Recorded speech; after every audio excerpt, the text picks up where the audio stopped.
Actualité du jour. En République démocratique du Congo, précisément à l'hôpital général d'Inkinkole, le docteur David Malangai a été interpellé par la police judiciaire après des accusations de violence sur une patiente récemment accouchée. Selon les éléments rapportés, la patiente aurait refusé certains soins en raison de la perte des instruments médicaux utilisés après l'accouchement, notamment pour des structures dans un contexte d'urgence lié à un risque d'hémorragie. Écoutez ce que le docteur lui-même explique. Écoutez. De répondre aux questions que le tribunal vous pose. Est-ce que vous reconnaissez lui avoir donné même une fois, même deux fois, ou ne lui avoir pas donné de coups? Comment ça s'est passé cette collaboration entre vous et Madame Si vous me donnez quelques minutes, je vais répondre à votre question sans problème. Vous avez la parole. Mais répondez aux questions comme vous... Non, ne vous laissez pas intimider. Non, non. Vous parlez avec les tribunaux. Je sais que vous êtes un homme scientifique, vous comprenez. Oui. Mais il y a une clameur publique. Il y a les gens qui ne savent pas ce qui se passe. Il faut les ignorer. Qu'est-ce qui s'est passé? Il faut ignorer ce qui s'est passé. Voilà ce qui s'est passé. Oui. J'ai expliqué à la dame les biens fondés et les dangers courus au cas du refus de l'assistance que nous devons lui apporter gratuitement en âme et conscience parce que nous pratiquons la couverture sanitaire universelle. Les soins maternels sont gratuits. Oui. Et alors, comment, après lui avoir expliqué qu'est-ce qui s'est passé, elle m'a permis de travailler. Okay. Et en cas de déchirure, nous avons ce que nous appelons un écartère de doyen. Oui. C'est un écartère très nécessaire qui nous permet de visualiser l'origine de l'hémorragie. Sans cet écartère-là, vous travaillez aveuglement. Je lui ai expliqué que tu vois ça, ça va me permettre de visualiser d'où vient l'hémorragie. La dame me dira, je lui ai dit, un gros bébé vient de franchir cette voie. L'Ibende, c'est un petit rien, bien limé, c'est pas tranchant, comme le ministère l'a dit. C'est ce qui a été conçu par les scientifiques pour nous permettre de bien faire ce travail-là. Elle a refusé. J'ai dit, ok, pas de quoi.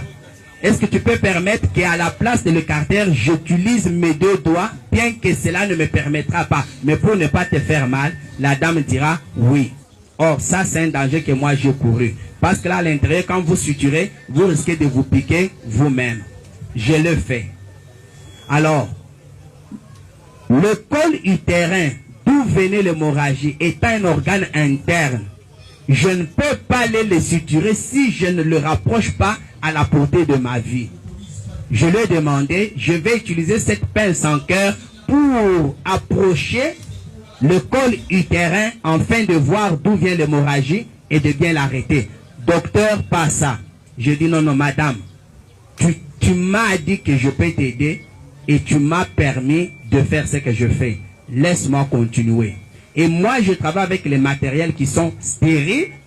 Mes mains sont gantées de gants stériles. Il n'est pas permis à une tierce personne de les toucher ou de s'approcher brutalement de moi. À ma grande surprise, après avoir collaboré bien avec notre accouchée, pendant que j'amène les mains, elle prend ses mains sales par rapport aux miennes qui sont propres et pures et les repousse. Et quand j'approche avec la pince, elle saisit avec ses mains souillées de sang et repousse ma pince. Je dis, madame, tu ne comprends pas les dangers que tu cours. L'infection peut en suivre. Et je ne suis pas devant une petite déchirure. Je suis devant une déchirure qui sent ce que je vais faire. Rien ne peut arrêter l'hémorragie et le danger que tu vas mourir. Mais toi, tu ne le comprends pas. Or, si tu mourais, nous serons jugés par d'abord l'hôpital, puis par l'État. Parce que le président, en introduisant la couverture sanitaire universelle, l'objectif, c'est d'éviter premièrement le décès maternel. C'est ce qui est grave. Alors, là, je suis déjà dans les détails. D'abord, la dame a posé des actes qui ne sont pas permis d'être posés. J'ai dit, d'accord, mais est-ce que tu peux me permettre d'être assisté par l'équipe stagiaire qui est ici? Il dit non. Mais je ne peux pas travailler seul sans l'assistance. Et j'étais devant un dilemme et j'ai pu expliquer de toutes les manières, mais on dirait que la personne ne comprenait pas les bien fondés de mon intervention. Okay. Et en posant des gestes agressifs vis-à-vis de moi, j'appelle ça agressif, je lui ai dit, je ne sais pas quoi faire devant ça, mais je comprends pourquoi les autres t'ont abandonné. Je fais appel à sa grand-mère qui est venue, qui a parlé. C'est le comportement avec cette fille, elle parle sans cesse. Elle réplique à n'importe qui, à n'importe quoi, au lieu de s'intéresser à moi, le médecin. Au point même de fermer la bouche à sa grand-mère, de Kolongolaye. Les autres parturiantes qui étaient là ont intervenu en disant, depuis 16 heures tu es là. Yo mokonde ozamwasi akobota biso pe toye pona tobota. Ndenge nini yo a privatisé donc yo moko simbi ba médecin biso bakotala biso quand. Et là j'ai à peu près 6 femmes en travail aussi avec 2 lits. Bon. Et une à la porte en train de pleurer. Malgré l'intervention de celles qui les avaient accompagnées, d'elle-même qui pleurait aussi qu'on mette d'abord son cas à côté, qu'on les voie, elle n'a pas compris. J'ai envoyé appeler notre service de sécurité de l'hôpital, les JR.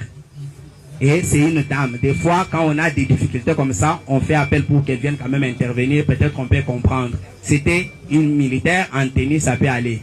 Malheureusement, il était allé intervenir de l'autre côté. Vous comprenez combien j'étais en train de chercher des solutions. Et tout cela, ça prenait du temps, mais la femme saignait.